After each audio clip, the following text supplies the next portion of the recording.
Welcome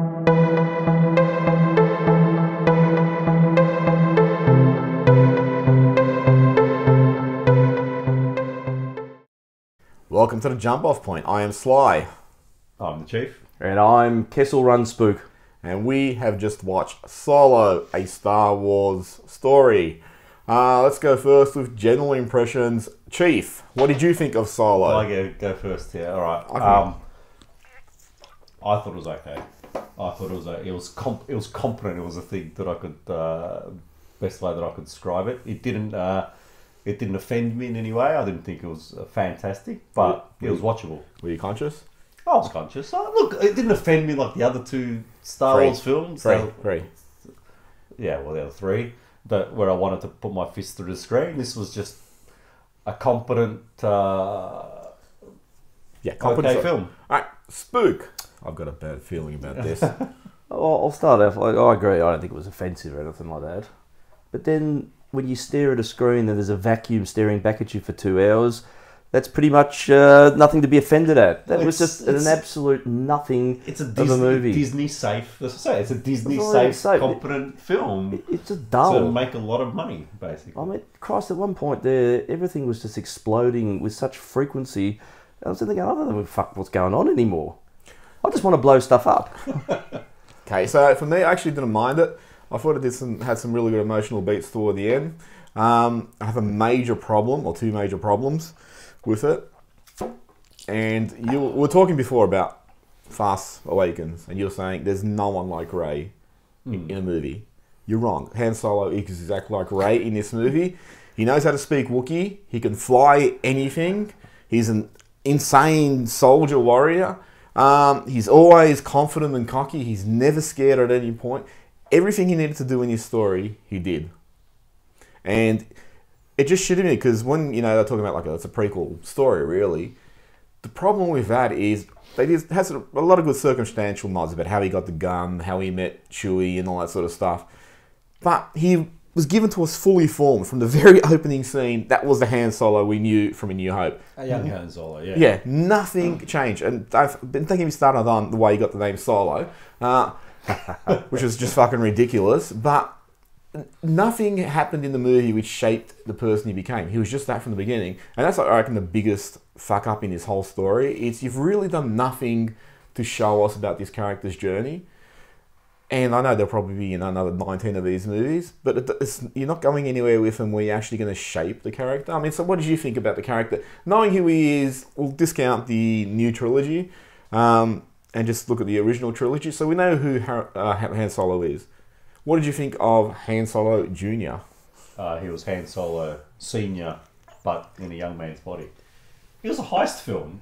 You're right. There was no growth. There was no this. It was a guy who did a heist film, basically. It was a heist film in space. And whether the guy's name was Solo, whether it was Chewbacca or whatever the case was, it was basically, what is it, Fast and Furious 6 or whatever.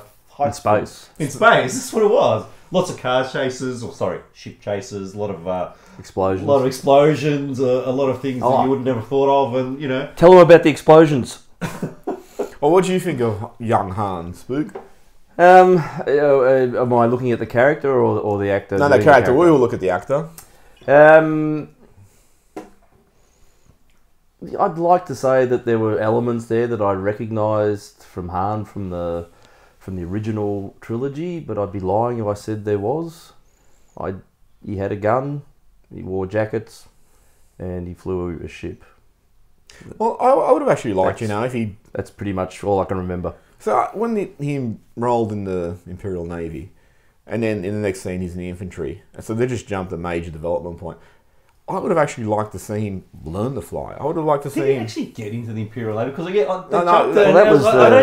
they threw him out for original thinking. Yeah, but they didn't show anything. That's right. I was thinking maybe that's just bullshit talk of Han Solo wannabe. Because I wasn't sure that he actually got into the Imperial Navy, whether it was just, like I said, bullshit talk. Because at the end they say... Another wonderful coincidence. My dad built the Millennium Falcon style ships, and that's why I know so much about how to fly this ship. This is as good as Ray playing PlayStation upholstery. PlayStation on the. He put that light bulb in. But that was He's a bit still there in the stupid. locker. I mean, at least that was a bit more logic because it is a Corellian freighter, so at least Yeah, there's I some know, logic but- that possibly he could have built it. But yeah, in terms of like who he I is, thought it was he crap, actually. I thought it was just Oh. bullshit. He didn't actually get into the... Yeah. My take was he didn't actually get into the... as a pilot, and he became a grunt right from the beginning. I would have rather seen him be a pilot. I would have rather seen him bit of a fly and maybe Well, you want fuck to be a up. pilot. I want to be a pilot. I want to be a pilot. I want to be the Well, he best said, pilot. best pilot He said, Best I'm pilot in a the galaxy. pilot. I'm a I'm a pilot. driver. I'm an excellent driver. Alright, so okay, so we're going to pick on his voice. What do you think of the actor playing him? Aiden Hudem Juch. Look, there were Mooch. times I reckon he was almost channeling Harrison Ford, but they were rare. The rest of the time, he just had that nasally, whiny little. You wanted to smack him in the head type voice. It just really lacked any strength. Yeah, well, I mean, I actually, from the trailers, I hated him. I hated everything about him. And in the movie, I was thinking they actually did a pretty good job. The nasally voice was a massive problem because Harrison Ford has a real deep voice. And he relied a lot on that smile. That smile was just fucking... No, the smirk Comes was, from the school of Tom Cruise. Well, what do you think of...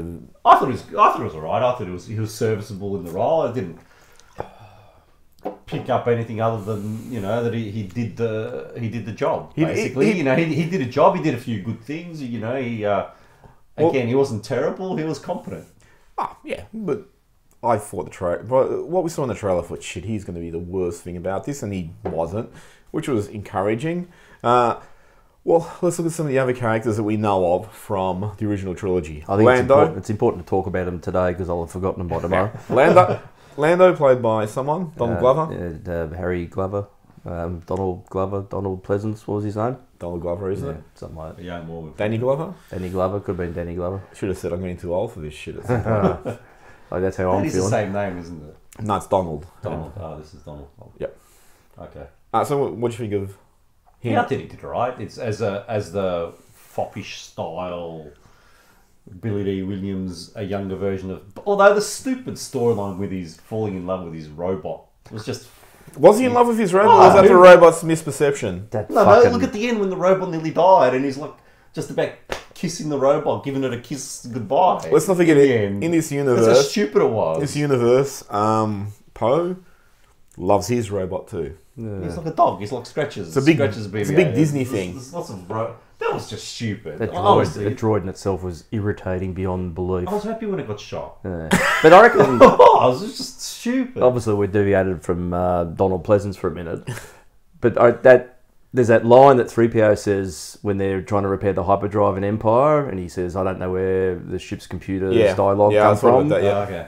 That whole robot was crafted for that one moment. Surely. Yeah, it had that. Yeah, probably. belief. It wouldn't surprise I mean, me. that it somebody did nothing to propel that story in any direction. Did anyone do anything to propel the story? Well, it was meant to have navigational ability, which somehow got him out of. But we'll get to that. All right, going back to Lando. Look, So, he was alright. you like Lando? Oh. I didn't mind. Lando. Again, Lando was alright. He was a. I thought when they saw the reviews and he was a lot more over the top than he actually was in the movie. He wasn't actually that much over the top in the movie. He was a bit more pared down from what I saw. They picked all the over the top lines, and I thought, all right. Okay, so what about Woody Harrelson as Tobias Beckett? I found him grating. I didn't enjoy him at all. Anytime he was on the screen, it was just like, man, go away, mate. Really? Seriously, yeah. I actually liked him. I thought he was one of the leading things in the movie. I thought, again, I was looking at character development, so I'm trying to look at, the way Han might learn. There's obviously spoilers throughout this. I liked when Han shot him, and that's a throwback to the Mos Eisley Cantina when he shoots Greedo. Like, he shoots first, and there's no justification at this point. It's just like he's taking the action he's required to take. And I thought this set up well because he knew that Tobias Beckett. And going into that final confrontation with Paul Bettany, playing Paul Bettany, I thought that what was going to happen was that Tobias Beckett, who seemed to betray him, was going to be part of the sting. So I actually thought that was, pretty well done. I thought, okay, he's the one character I can imagine has imparted some experience, life knowledge to Han, to make Han who he's become. So I thought I sort of liked him. What about Emilia Clarke? Same name, Emilia Clarke is Kira. Yeah. Yeah. Daenerys. as Kira. The brunette Daenerys. Yeah. Yeah, she didn't do much. People Well, say she was a big part of the film, but she didn't do much. All right, Because they've done the Disney, because it's meant to be a trilogy, obviously. They've done the Disney keeping a lot of the backstory up their sleeve to then say that she's nowhere from nobody and keeping a lot of she's backstory useless, up to never actually use. That's right. But that's obviously what they've done. What they've done, but she was Okay, actually, I'll go on Spook. What's your thoughts about Daenerys? Again, no, I mean, just not a lot of See, presence there. Until I'm getting a lot of bland from you. Oh, it is. All these There's a lot of characters bland. were painted with a big vanilla brush. Look, she got a little bit more interesting after the mall reveal. You took a little bit of interest in Maul was her in this? then because, okay, well, what's the connection here? Is she going to be a Sith in training? That was probably the only time that I felt engaged with the character. Up to then, she just sat there and oozed blandness on the screen. And some of the dialogue, I mean, I know, like, Star Wars isn't known for its great dialogue or anything, but geez, some of that lines were cheesy. Let's go get a ship. Let me get your ship for you. Can we get a ship? Then what we is get he going away. to do? He's going to help you. I could just imagine you going off on adventures. It's like fucking Bilbo. Let me ask you this then.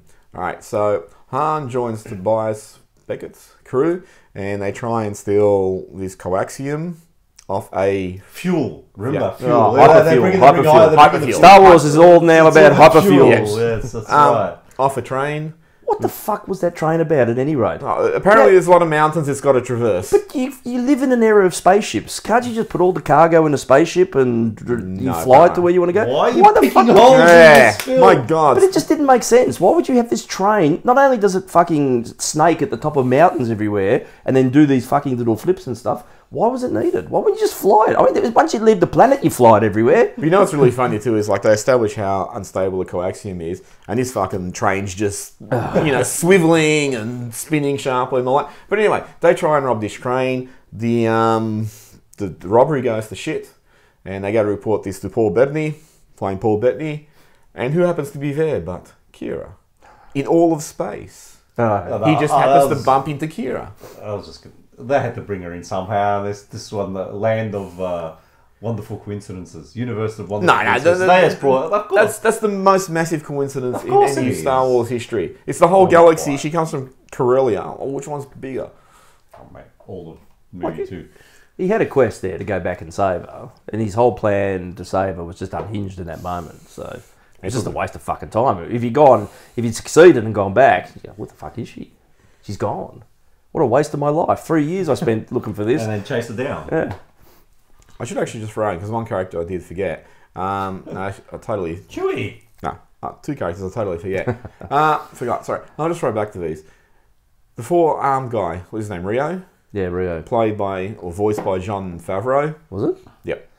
I actually like him. I thought he's probably the first Star Wars alien that they've introduced. He had a bit of character. Who's back that? then. Yeah, had some. Yeah, Yeah, and they shot him. and killed him. They shot him like a... Anyway, I really liked him. I thought he had like a lot of character. Sorry, I did forget Chewie, who wasn't played by Peter Mayhew. No, he's a cripple these days. It's like about 900. Yeah. And how good... Wow, we'll get to it in a minute. Sorry.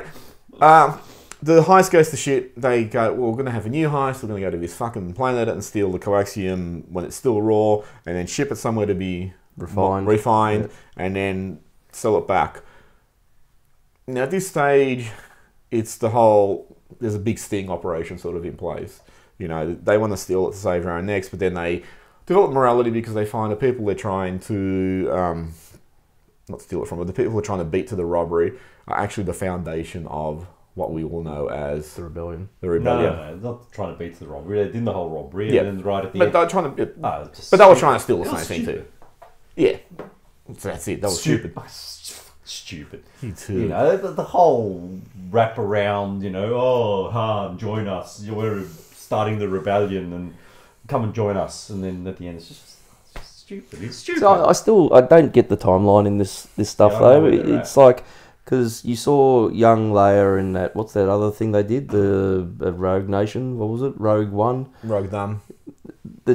The rebellion was already in flight prior to A New Hope, and Leia's 18, 19 at this stage. Han meets her not long around that time. Well, this story does be about 5 years after the end so of the rebellion was just I imagine. like this. Well, it ramped can't be up. actually 5 years after Sith because Maul's around So it'd have to be. Well, we don't know It's how. got to be before the first. Yeah, it's got to be around Phantom Menace. Yeah, just before. Well, it's got to be. No. before the That Phantom Maul Menace. had robotic legs. That's post cut in half. Did he Maul. have? Did he have robotic legs? I didn't notice that. Yeah, well, it was pretty fucking evident when he stood up, and there was big robotic legs there. I didn't know. So this is Maul post being sliced in half So by Maul Obi-Wan. not dead. In the Clone Wars cartoons, Maul's still alive with a robot Fuck. with a robot bottom, Oh. and he does robot poos. So he gets chopped into and falls down the hole. It's a story hole. for another time. I don't want to hear this I story. didn't even notice that. I didn't notice that either. Jeez, look who's paying attention. It was- 100 minutes into the movie. Oh, fuck. Oh, man.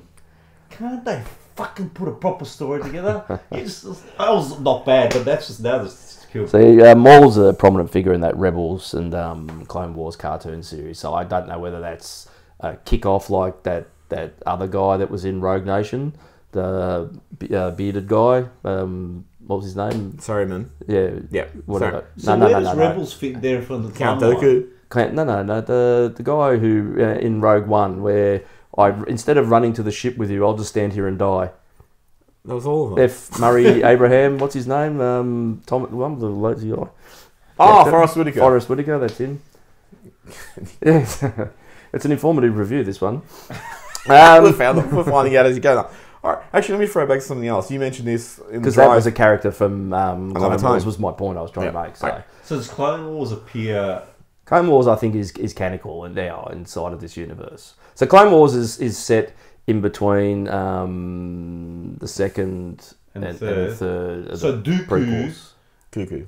Dooku's. Cuckoo is still around, Yeah. and you got Darth Maul still around, and you got the Emperor On still robotic around. legs. Yes, and yes. Ah, fuck. Well, the Emperor will still be around because it's before he dies. Yeah. Well, he's Palpatine or Oh, man. Sidious or whatever the fuck it was.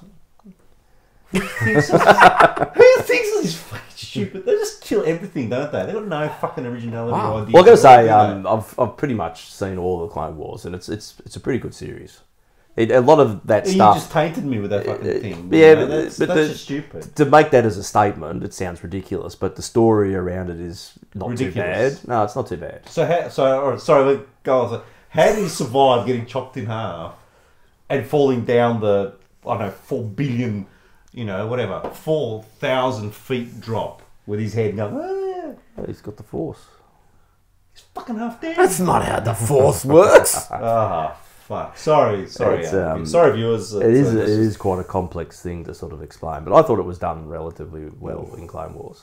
Well, but in the Clone Read a Wars, wiki page. the series isn't. I'm gonna have to now. Series isn't made by Disney though, is it? No, it was a Lucasfilm. Yeah, well, thing. I mean, It's so you're all- keeping Disney out of it. Yeah. I mean, because that's something really interesting. With this movie, you mentioned this in the car on the drive home. The original directors got fired. They brought Ron Howard in, and you said it played like a real multiple personality type of story. well, just and you're saying every- Hollywood should have an award for fucking all these category. movies? Yep, because every second movie at the moment is an inherited piece, and they don't half show. Well, The whole Paul Bettany stuff was all Ron Howard stuff. That was nothing of the Was it? originals. Yeah. It's the, By the way, Ron, Kindle. giving Clint another job. Good work. Jesus Christ. Clint Howard. Ron Howard's surely just a filmmaker to give his brother jobs, isn't he? He must have got him a job in Discovery as well. So, hey, do me a favour, get him in. It's funny too. He probably rang him up, said, "Clint, got a job for you," and he showed up. What are you doing? What are you doing for a couple of weeks? Are you busy, Clint? Would have shown up, and Ron goes, "Fuck, they did a great job with your makeup." And I said, "So I always look." He is one of your more funny looking blokes. But how did you feel about sort of the two different styles? I mean, because Howard reshot a lot of it. And I was reading the day that the original directors are fired because they wanted to take risks with the story, and Disney just said no. Of course, that's why. That's basically what we've been saying the whole thing. It's bland, it's safe, it's competent, but there's nothing special. Well, how long is Disney going to last with these movies being bland, competent, safe? Well, Because this one's struggling in the box office. Yeah. So how much damage, and you made this point earlier this week, how much damage has Last Jedi done to the Star Wars franchise? I think you're starting to see the knock-on effect that a lot of people just don't Mate, really it's want to go made back to this fucking universe. $1.5 billion. You make shit, people will smell it eventually. Which one's made $1.5 billion? This is the last crap. Yeah, but No, you're it listening. makes that You're listening to No, the it's made a stack. Holly. It's made I reckon $1 billion plus, I think. You could But go that to was- university and study for 20 years on how the economics of the Hollywood system works. The economics is they don't give a shit. Yeah, You know, I don't care it's about convenient to lose money. It's good to make money, and there's some massive calculation that goes on behind the scenes Well, how much of the that justifies it all somewhere. How much of the problem here is also saturation of the market? I mean, when I was a kid growing up, Star Wars came out in 77, I think. 80, Empire, 83. Yeah. So, that, like, you're always looking fucking quite a few years ahead for seeing it. And so you had that anticipation build up. And this is a stage where there's no internet. You know, there's few entertainment magazines and shit like that. So it's not getting all this wide coverage to keep people's interest peaked. But you are looking forward to it because it's setting up a good story, it's setting up good characters, and you want to find out what happens. You go to the prequels, and they were the same thing. Like, they were all several years apart in the making. Didn't do so great with the story and all that sort of stuff, but it kept interest sustained. You have now... Their stocks are rising, though. You have now 4 movies. Oh, fuck, they're masterpieces. You have now 4 movies in really quick succession. Basically. Yep. So you've had Fast Awakens, Rogue One, Worst Jedi, and Solo. And then next year you'll have whatever episode 9 is. But all 4 And of then those... Solo 2. All 4 films are on the back of drama and having directors removed, writers removed. No. Unfortunately, Last Jedi did not have the director removed. He stayed the whole project. Well, no, they did. Rian Johnson wasn't the first choice. They had that other guy. That was the Fast and Furious. Nah, that was dude or something. Wasn't it the third movie? That's for this third one. Yeah. And then they got JJ back. How are we supposed to keep up? It's not like it's a Marvel universe. Oh, yeah, but all 4 of them are on the back of broken origins, and it really is a clusterfuck that's been produced. Well, though, Force and... But how many of these things do you want to see? How many of these things do you want to see? Like, I love Star Wars. But, you know, it's a movie every year, and each one's just, nothing spectacular. This is probably the best of the 4 that Disney released. Actually is the best of the 4. You know, that's not saying much, though. No, it's not saying much no, because the Last Jedi was absolutely Plan horrible. 9 from Outer Space is better than Last Jedi. It's a lot more complex storytelling. It's got a lot more believable aliens. Great acting, great performance from the late Bela Lugosi, and then the guy who replaced him with the cowl around his face. Compared to Last Jedi, Plan 9's fucking a masterpiece. It is, the way they talk about the selenium, I think it was, you stupid. Anyway, but they've all been pretty average movies, and they're fucking releasing these movies 1 year. How many of these things do you want to see? I don't want. It's like when they made Pirates of the Caribbean, made 5 of them. It's like, how much can you draw out of that fucking story? Yeah. I mean, it's, for me, with the Star Wars, going on making movies, it's like, I don't want to keep seeing this universe because it's unchanging. So I think I don't have a problem with the hooks. Like with Rogue Dumb, I like the notion of looking at what happened before A New Hope. The execution was just terrible. Again, on the back of removing 58 directors. This one, I had a lot of interest in saying, I like Han Solo. There's, I don't mind going back and revisiting moments from a film that are throwaway lines, just to sort of fill in the gap and see what they could potentially do with it. But again, the execution was they focused that much on the dice in this. It was massive focus for nothing. But again, it's what I said before also. The character is handed to you complete. So there's no real prequel in it, And we were talking about this earlier. If you look at something like Indiana Jones' Last Crusade, where they actually flash back to young Indy, and in 15 minutes they set up his whole story. It's great. With his dad. His whole intro with his dad. And that's really well done. But it's like with a lot of these prequel stories that are being made, and the things, I reckon the movie that started these prequel stories is Batman Begins, because that really looked at the development of the character before he came the person we know. How many of these stories really need to be told? I mean, Batman, you'd have to actually wonder, how the fuck does he go from this to dressing up in a suit and shit? With Han Solo, how much of that did you actually need to know? What did you see today that taught you something that you felt, I needed to know this about Han Solo? No, I reckon like those verbal throwaways or the stuff that's considered canon was pretty much in line with what you saw today. There was nothing beyond what that statement was. You knew that Han spent some time in the Imperial Navy. That was covered briefly. He did the Kessel Run in less than 12 seconds or parsecs. That was done, but nothing really particularly staggeringly exciting or anything like that. It was just those moments were realised, but without any wow moments around them. The parsec thing pissed me off because it actually had nothing to do with the speed of the ship. It actually had to do with that he cheated. He cheated. Nitro, that actually devalued the legend. They devalued the fact that the Millennium Falcon is meant to be a fast ship. He actually just took a shortcut in essence. Yep. And what was that? Wait a minute. Inside that bit where and that there was that reference to Needles, and that bugs me. I'll have to go and look it up later because I think Needles was a character in one of those Alan Dean Foster novels, the Han Solo and Star's End or Was something. it? Or I just thought of Back to the Future. no, Back to the that's Future? Noodles. Needles. No, Needles. Needles was his Needles, name. yeah. Was it? Played by Flea. The one who challenges into the drag race. Yeah. Was it? Yeah. Oh, okay. So And I think that Needles is also where Snoopy's must- brother Spike lives, isn't it? Yeah. Yeah. Oh, that must be. I just thought of Back to the Future with Okay, Needles because it was about racing and stuff. So I thought, all right, it's Back to the Future. But anyway, like reference. he crashes the ship, rips the undercarriage off. What was the fucking point of it? They slid to a hold, and the TIE fighters were sort of chasing him. Why did he? Did I miss something? Why did No. he do that I maneuver? thought he was trying to turn to shoot it. No. But that didn't work. No, it's just trying to drag up debris to hit him. Yeah, that's all it was. I mean, the thing I liked was the escape pod, because I'm looking at the Millennium Falcon going, it doesn't have that. Yeah, it hasn't got the thing. So I thought that was a cargo thing. Yeah. Cargo. That's a big fucking escape pod. Yeah. I mean, that was the one clever thing, because when I was in the ship, I think somehow it's going to have to lose that. And they Yeah. did it in a way that was believable, but there's nothing, like in the original cares? trilogy where you're going to watch it and go, oh, there's something missing from there. It's just like, who gives a shit? What I don't know is never actually going to affect the story, and that's really important. If you're reading something, watching a movie, and you look at these sort of deleted scenes, and you think it hasn't actually affected anything I've watched, it doesn't belong there. So finding out that escape pod fucking flew out and created that gap doesn't really affect anything that we know. And that's, as you were saying, it's like, what did you see here that you really felt I needed to know because I want to know more about the Han Solo character? Mm-hmm. Nothing.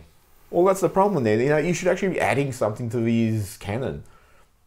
You should have. You should have had a better story in essence. Like I said, but you added nothing to Han Solo. You could have imagined this without too much of an issue. There's nothing of a surprise in anything that happened in this film. Just like, yeah, all right, he was in the slums, and yeah, he went to the Navy, did a few heists, da da da da. Okay, great. I would expect him to be more of a prick And then in the whole thing. And talking about devaluing, the way he wins the Falcon, well, I thought it was like clever because Lando cheated in the first game, but then Han outsmarted him. But it's like the way they built it up in Empire, it's like, he's just won it fairly, but they've put a new context on that. I won it fair and square. Yeah, but Like, all he did was cheat backwards. yeah. But That's that's the not thing. really fair and square. Yeah, What and do you mean that's cheat what back? I'm He saying. didn't cheat back. Yeah, but he did the same cheat move that Lando did. He stole the card off of his sleeve. And Well, he then didn't used use that the to card win. though. He just deprived No, him. he just Did stole he? the card Yeah. so Lando couldn't. Oh, I thought use it. that was the. But the thing is, like, closure on that his hand. actually, you'd think that Han would be saying to fucking Londo after that card game. Londo. Yeah, Londo, I'm calling him. You just cheated. You're a fucking cheat. Yeah, I don't need to be friends with you. You're a fucking cheat. The way it's built up in Empire, it seems that they were they were friends, and there was actually a legitimate card game, not this fucking I dare bullshit. say he'll be back if there's a follow-on film to this, so that friendship will still be There's massaged. got to be a I know, follow-up and- film because the whole thing's got to be about what happens to Kira. And again, going back to Hans, like I was saying, he was like Ray. He fucking plays cards, like, brilliantly. Just sits it down, plays cards, fantastic at it. Should have beaten Lando the first time. Lando's the legend. Han's just a fucking young upstart. Should have won the first time. It's like, what the fuck couldn't this character do? Couldn't use the Force. There's no Force thing in this whole film, by the way. there I was- was actually waiting at the end when they had that fight, and he seemed to have all those antiquities in the room, Paul Bettany. I was waiting for someone to just pull out a lightsaber or something, and I thought that actually may have worked, Yeah. because you think, a lightsaber by this stage, even though it's only 20 years ago or something, would probably be considered a rare and unique and exotic and desirable item, and that if you're rich and that sort of thing that you'd have. It wouldn't have to have been anyone important. It could have been just any lightsaber, but I was just expecting an appearance of it. She could have used that instead of actually Well, a sword in the end. We got Maul's lightsaber, Oh, yeah. Well, Yeah, the robot legs. There's no legs. and it was a different lightsaber, even though it was still the dual-bladed one. It was a rough edge, like... It had a, Oh, like lost the rough blade. edge. Well, yeah, his was cut in half. Yeah, well, he lost it, of course. He cut himself in half, cut his lightsaber in half, but he could save himself, but he couldn't save his lightsaber. Alright, so another thing in this movie that was annoying was just the fucking constant convenience of people having answers when they needed them. Another good example is when they're flying around the Falcon and Chewie just, turns the shields as required. Well, if Ray can do it. And, they go, oh, Chewie, how'd you know that? He goes, oh, what, 190 years old? It's like... Would it have been better if Chewie just sat in the co-pilot chair, and just said, yeah, I know how to fly one of these. I actually thought that was a good line, though. I liked that in the trailer. Yeah, 190 years. you look great. Oh, look who's starting to like this No, movie. I said it wasn't You'll offensive. probably be downloading a cam and watching it again tonight. Why? because you felt, I see the robot legs. I just want to see the robot legs now. I missed I that. know. No, I missed it too. All right, so what really stood out to you as offensive? I mean, did anything stand out to you as enjoyable first? No? So what stood out to you as offensive? Well, I said I don't think it was greatly offensive. I don't remember sitting there thinking that there's any particular moment here that's tipping me over the edge. It was just bland. You know, it's a lot of ways it was like Infinity War. I can only take so many more explosions in a film and you know, action sequences that are just really lacking in any tension. You know these characters survive. You know that the Falcon's going to survive. You know, it's probably the periphery ones who are going to be the expendables. Well, that comes as no surprise. So that's there's what no I felt. tension in I anything. felt like everyone who's not an original trilogy character is just going to die. So Emilia Clarke. Well, they did the same thing in Rogue Dumb. Yeah. You know, and that sort of annoys me because I'd actually like that, you know, they might have carried a few of these characters, so I'll just kill them somewhere else at some later point. But the thing is also, why do these characters need to appear in the original trilogy? You can actually just keep them alive and, you know, they've served their part in the story. And they move on. Yeah. You know, it's like Bilbo Baggins in Lord of the Rings. You know, Gandalf tells him, you've done your part in this story. It's time for you to move on. Fuck off. Yeah, fuck off. Let's get the younger Hobbit in here. You know, but Get the draft. But it's sort of trying to create tension by having these characters who are dying. Like, you know, oh, look how daring and edgy we are. We're killing characters off, but they're fucking inconsequential Look, characters. it's not bad that he killed the Woody Harrelson character. Like I said, I like that. I thought that was clever. Showed something. But he's a villain. But you know Kira's going to die at some Of point. course she's going to die. You can't have her popping around. That's got to give him motivation somewhere to be, you know. But what? He's going to be what? He's just going to be who he is. Yeah. That's my big problem with the story. He's just who he is. Oh, but that's the whole thing of, you know, when she said, "Oh, you're one of the good guys," to show that you know, You got a good heart, but it's again, who cares? it's just We know he's got it. We know he ends up, you know, doing the right thing. being a good guy. It's I mean, just silly. I would have rather he was just a fucking boring git on the Imperial Star Destroyer who was just serving there for a couple of years, who gets accidentally involved in something nefarious, and then just the experience is actually changing from a boring git to being a bit more adventurous and taking risks and all that. And then when the character go from this to that, where I can go, okay, I saw the way he changed. This is just the same guy, played by a different actor. And that's the thing that really annoys me. I mean, we were talking about Cobra Kai the other week, where the reason I like it is because the characters are fucking constantly changing. They give them to you as these guys, but over the course of the journey, they're changed by the experiences they endure. Han Solo doesn't change in this. He's just fucking Han Solo. He deserves to die on the bridge at some point, you know, because he is just fucking fully formed. And you're thinking, how did this guy become like this way?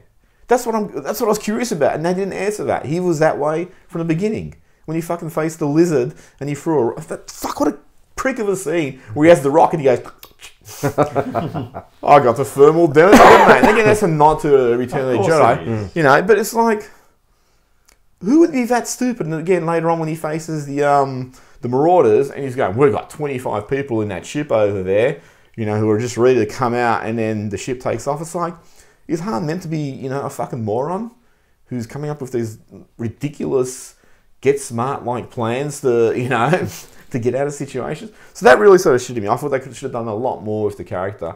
But I reckon they're just not trusting an audience to be patient enough to see the character change. It's safe, you know. You give people what they expect, and what they expect is Han Solo in a younger body, and that's what they've given. They've given Han Solo in a younger body. Even at the end, when they say, "Oh, we're going to go to Tatooine," obviously they don't mention Jabba in it, but he's the gangster. He's the gangster. Well, they mentioned the Hutt cartel early on. But yeah, that's what they're going to Tatooine for. It's a fairly safe bet. It'll be Jabba the Hutt. Yeah. I think there's only one Jabba on the And- cartel on Tatooine, but you know, then obviously it's a nod to that. So there was this early in the piece, I thought that was, you know, kind of, you know, Jabba was after him at the end. Oh, he probably worked for Jabba for a while and then fucked it up. You'd have to think he's been working Jabba for 15 years between now and what the next one would be. I don't know. He's a subcontractor. He I just don't works know. here and The there. timeline at this point in works, Well, especially sure, after you told me it's- that he's got no legs, Darth Maul, and he's not really dead.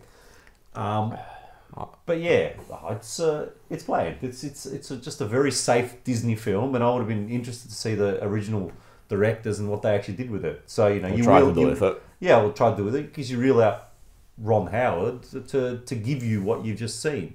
And look, there was nothing offensive about it. There was nothing. There was very little. Clint Howard was pretty offensive. There's nothing great about it. It was just a competent competent film. Rotherham's a good filmmaker, so I can only imagine Disney has said, "You make this for us the way we want, and here's $80 million to go make $1 bazillion, to go make your pet project, whatever that is." So he'll, go make something that'll be a lot more compelling, engaging, risky, interesting. What was the movie you made about the whale? About I forgot what it was called. Star Trek 4. There's the movie you made, Really? which Moby Dick was based on this tale about a killer whale. Moby Dick one with was based. Moby Dick's the book. Hemsworth. Yeah. Yeah. Is Hemsworth in it? Is this about the origins of the Yeah. book? Yeah. Oh, is it? Yep. Yeah. And it's actually a really good movie. It's sort of like Except it's just got a very unforgettable title. yeah. Not. But that Hard was to see. yeah. But that was actually insane because there's a lot of shit happening in that which you wouldn't have expected. People. It's also based on we're deviating, but it's based on a true story of survivors of a shipwreck, This is which based on a true inspired story. Melville to write Moby Dick. Yeah. Okay. Yeah, but again, that was like it had edgy moments in it, which made it interesting. There's a period there where the sailors who were trying to hunt this killer whale, the whale just fucking totally just destroys their ship, and they're all in lifeboats with no food, and they're drawing lots as to who we're going to kill to basically eat. Yeah, It's a cheery film. It's a feel good movie. One for the kids. Yep. And that's what this movie like, like them drawing lots to find out who they're going to kill to eat. All right, so I think we've probably covered, unless there's any last thoughts. No, about the movie. I was just disappointed that we didn't see more of Chewie's background. I wanted to see Lumpy and Itchy and B. Arthur again, but not to be. She's passed away, hasn't she? That's all right. You can CGI anyone these days. Chief, any last thoughts? Not really. Like you said, it's probably the best of the four, but that's not saying much. It's easily the best of the four. It was okay. It was watchable. You could watch it. You're not going to get offended by it. You're not going to expect much out of it, which I didn't expect much as walking in. Oh, delivered on that front then. Oh, no, that's what I was about to say. I got exactly what I expected. Like I said, I didn't mind it. I didn't love it or anything. It is the best of these ones Disney's released. I think the pacing was the best, and there's some emotional beats between him and Kira, which I thought were nice. But having mentioned that, what's your jump-off point for this movie? Besides, anything that I the text crawl, the text score was stupid. The foul lady, whatever. the hyperfuel, Hyperfuel. Yeah, No, it was the foul for me. The foul lady thing controls the thing. Oh, look, there was nothing that was that offensive that I jumped off anywhere along the way. It was, like I said, it was just a monotone, monotonous that just kind of kept it at this level. Mr. Spook. It's a toss-up for me. Just reading about hyperfuel again brought back the anger from Last Jedi. So that ripped me out because this universe never mentioned fuel, and now all of a sudden it's another ongoing issue. The second one was the Solo reveal. If it was done a little bit more subtly, it would have been good. But they fucking telegraphed it for about 10 minutes before. No surname. It was a You must stupid be way to get Solo. his name. Yeah, but that was there. And They're poor jump-off points. I for me. posed something very similar to you a few years ago. I said he'll be called Solo because he'll have a partner who dies. And I go, you're now Han Solo, which is very similar fucking thematically. All right, my jump-off point is just when he met Kira again in Paul Bettany's place. That's just like, the fucking coincidence is just massive. And I don't like him in the other movies either. You could probably think about better ways of driving what you require to happen in these stories. And for me, that was just like, really? The whole galaxy, and you fucking just bump into it on the one base that, I'll let that go. Anyway, that's it from us. Hope you liked the review. If you want to see more, subscribe. It's there. Yeah. And if you like what you hear, there. And if you don't like what you hear, still hit the like button. And leave any comments in the window. We'll see you for our next review, which will be what? Exactly. Could be Mission We're Impossible. going to see something decent. There's a challenge. One day, we're going to see something decent. We'll challenge ourselves to see something decent. The only way I can see something decent is I don't bring you two along. All right, see you later. Thanks for watching. Thanks. See ya.